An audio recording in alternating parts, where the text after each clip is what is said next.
राम राम जी। आत्म मंथन में आपका स्वागत है। आज मैं आपको अमृता जी ने एक क्वेश्चन पूछा है मुझे, एक नहीं इनफैक्ट 2 क्वेश्चंस पूछे हैं, तो मैं उसी के बारे में बताने वाली हूँ। आज दिन मंगलवार भी है और आप लोगों को मैंने सोचा कि चलो मैं आपको उनके बारे में, उनका प्रश्न उचित लगा तो मैंने कहा उसके बारे में मैं आपको समझा देती हूँ। उन्होंने पूछा कि हनुमान जी को लड्डू क्यों चढ़ाया जाता है और लड्डू के ऊपर आप लोग तुलसी क्यों रख देते हो, तुलसी रखने से तुलसी क्यों स्पेशल है, उन्हें क्यों चढ़ाई जाती है। उसके बाद सेकंड क्वेश्चन उन्होंने पूछा कि उन्होंने हनुमान जी को आप लोग किस लिए चमेली का तेल और सिंदूर चढ़ाते हैं। अब मैं उनका दोनों क्वेश्चंस जो है उसका आंसर देने की अपनी समर्थ से कोशिश करती हूँ। देखते हैं आपको कितना मैं समझा पाती हूँ या आप कितनी बात को समझ पाते हैं। ठीक है, सबसे पहले मैं ये प्रश्न ले लेती हूँ कि सिंदूर उन्हें क्यों चढ़ाया जाता है। सीता जी के पास हनुमान जी एक बार गए, उन्होंने कहा माता आप ये रंग क्यों लगा रहे हैं माथे पे भी और अपनी मांग में भी।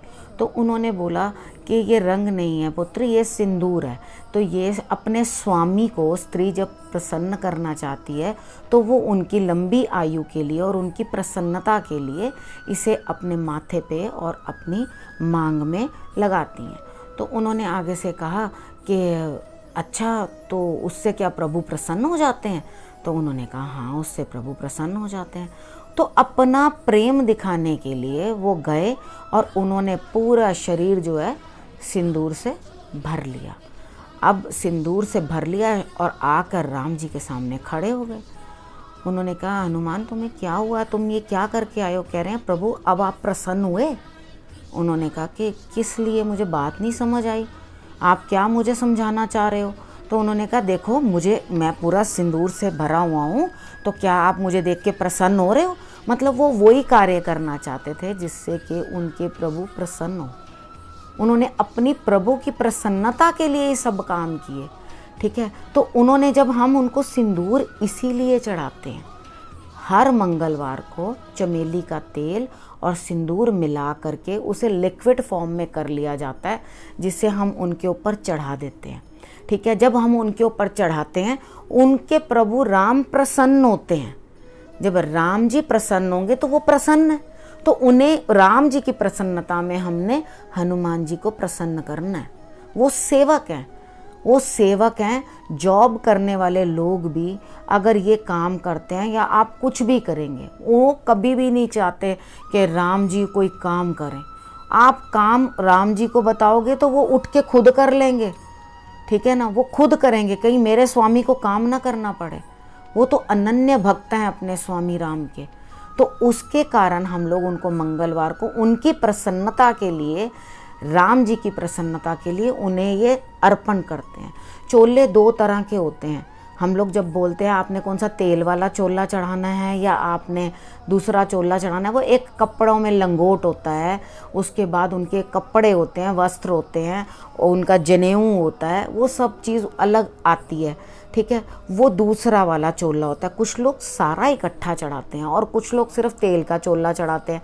तेल के चोले के अंदर सिर्फ तेल होता है और सिंदूर होता है। ठीक है, उन दोनों को मिला के चढ़ाया जाता है। उसके बाद बजरंगबली को लंगोट चढ़ा दिया जाता है।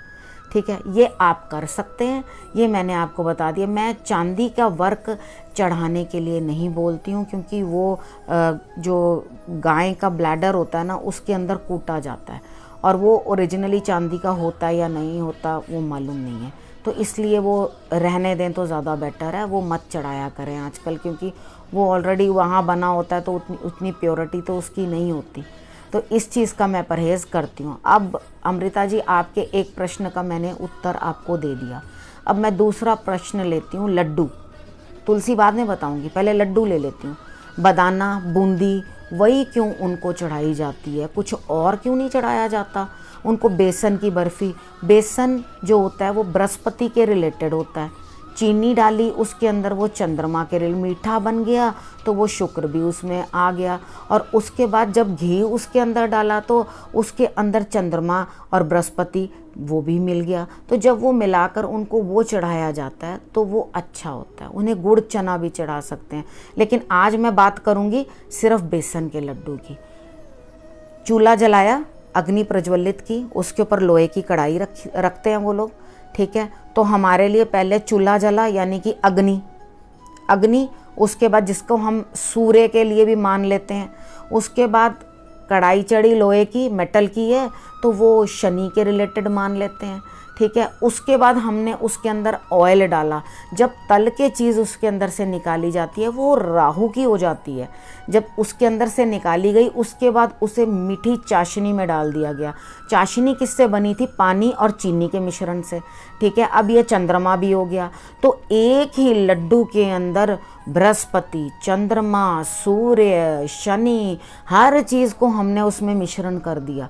तो इसलिए बदाना कहते हैं बूंदी को, ठीक है। उसके अंदर जो बेसन की वो पकौड़ी बनी होती है, उसके अंदर रस होता है, तो वो सारे ग्रहों का उपाय एक ही बार में करते हैं। अब देखा लड्डू कितनी ज़बरदस्त चीज़ है, बदाना कितनी ज़बरदस्त चीज़ है।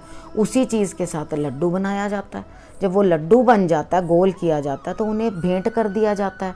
अब आपने पूछा कि तुलसी क्यों रखी जाती है ऊपर, ठीक है। अब हम आ जाते हैं इस चीज़ के ऊपर। सीता माँ ने उन्हें कहा, पुत्र तुमने बड़े विशेष काम किए। वही जब हम उन्हें बड़ा कम आंक लेते हैं, तो आओ और आकर मेरी रसोई से बना हुआ खाना खाओ। उन्होंने कहा जी माता जी।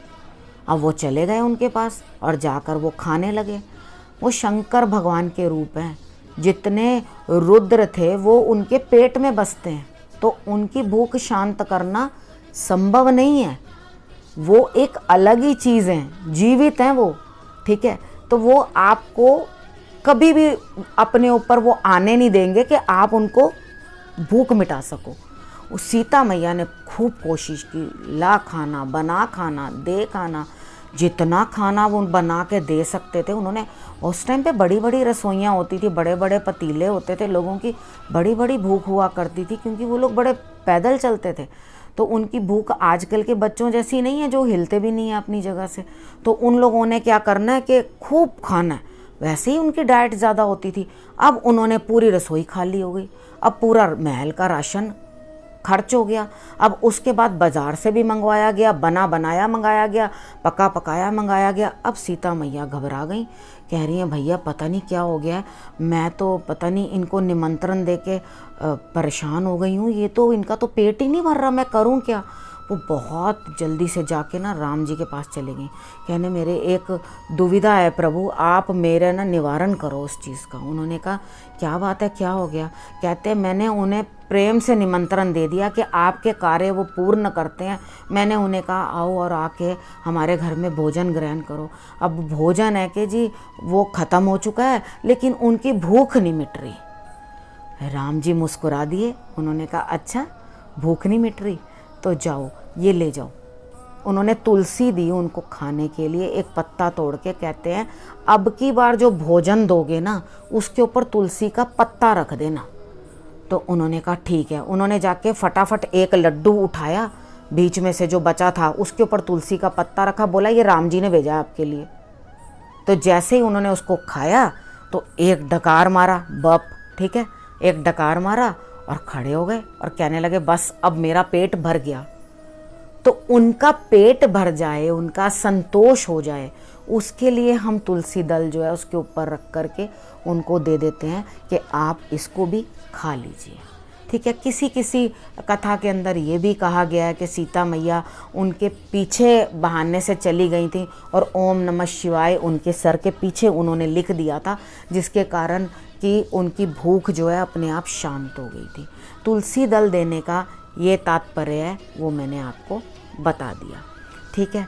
और इस विषय को अब मैं यहीं समाप्त करती हूँ। इसी तरह से अपने अच्छे अच्छे प्रश्न भेजते रहिए, जिनका जवाब देने में मुझे भी मज़ा आए और आप भी सुने, आप भी आनंदित हों।